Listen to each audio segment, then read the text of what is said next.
जय माता दी। ओम देवी सिद्धिदात्रे नमः। माँ सिद्धिदात्री नौवा नवरात्रि। या देवी सर्वभूतेषु माँ सिद्धिदात्री रूपेण संस्थिता। नमस्तस्यै नमस्तस्यै नमस्तस्यै नमो नमः। वंदे वांछित मनोरथार्थ चंदार्घकृत शेखरां कमल स्थितां चतुर्भुजा सिद्धिदात्री यशस्विनी। माँ दुर्गा की नौवीं शक्ति का नाम सिद्धिदात्री है। ये सभी प्रकार की सिद्धियों को देने वाली है। नवरात्रि पूजन के 9वें दिन इनकी उपासना की जाती है। इस दिन शास्त्रीय विधि विधान और पूर्ण निष्ठा के साथ साधना करने वाले साधक को सभी सिद्धियों की प्राप्ति हो जाती है। सृष्टि में कुछ भी उसके लिए अगम्य नहीं रह जाता है। ब्रह्मांड पर पूर्ण विजय प्राप्त करने की सामर्थ्य उसमें आ जाती है। मार्कंडेय पुराण के अनुसार अणिमा, महिमा, गरिमा, लघिमा, प्राप्ति, प्राकम्य, ईशित्व और वशित्व ये 8 सिद्धियां होती हैं। ब्रह्म वैवर्त पुराण के श्री कृष्ण जन्म खंड में यह संख्या 18 बताई गई है।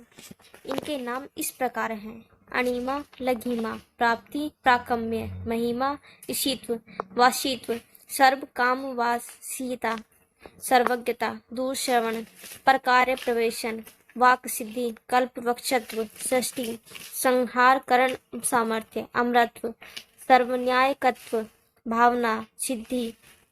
माँ सिद्धिदात्री भक्तों और साधकों को ये सभी सिद्धियां प्रदान करने में सामर्थ्य है। देवी पुराण के अनुसार भगवान शिव ने इनकी कृपा से ही इन सिद्धियों को प्राप्त किया था। इनकी अनुकंपा से ही भगवान शिव का आधा शरीर देवी का हुआ था। इसी कारण वे लोक में अर्धनारीश्वर नाम से प्रसिद्ध हुए।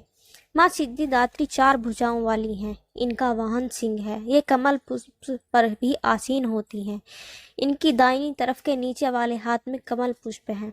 प्रत्येक मनुष्य का यह कर्तव्य है कि वह माँ सिद्धिदात्री की कृपा प्राप्त करने का निरंतर प्रयत्न करे, उनकी आराधना की ओर अग्रसर हो।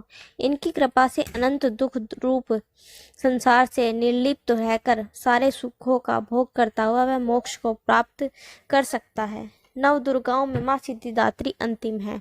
अन्य 8 दुर्गाओं की पूजा उपासना शास्त्रीय विधि विधान के अनुसार करते हुए भक्त दुर्गा पूजा के 9वें दिन इनकी उपासना में प्रवृत्त होते हैं।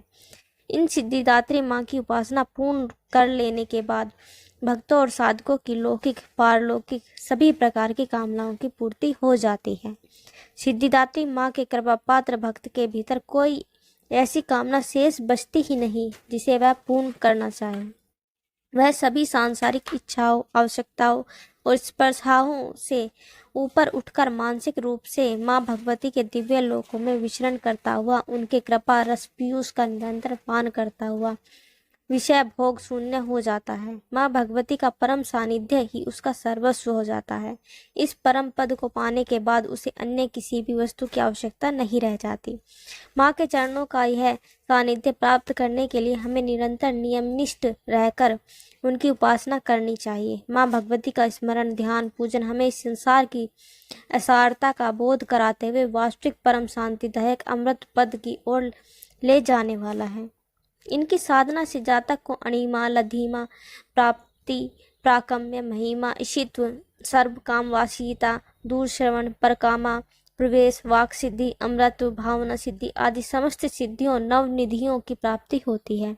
आज के युग में इतना कठिन तप तो कोई नहीं कर सकता, लेकिन अपनी शक्ति अनुसार जप तप पूजा अर्चना कर कुछ तो माँ की कृपा का पात्र बनता ही है।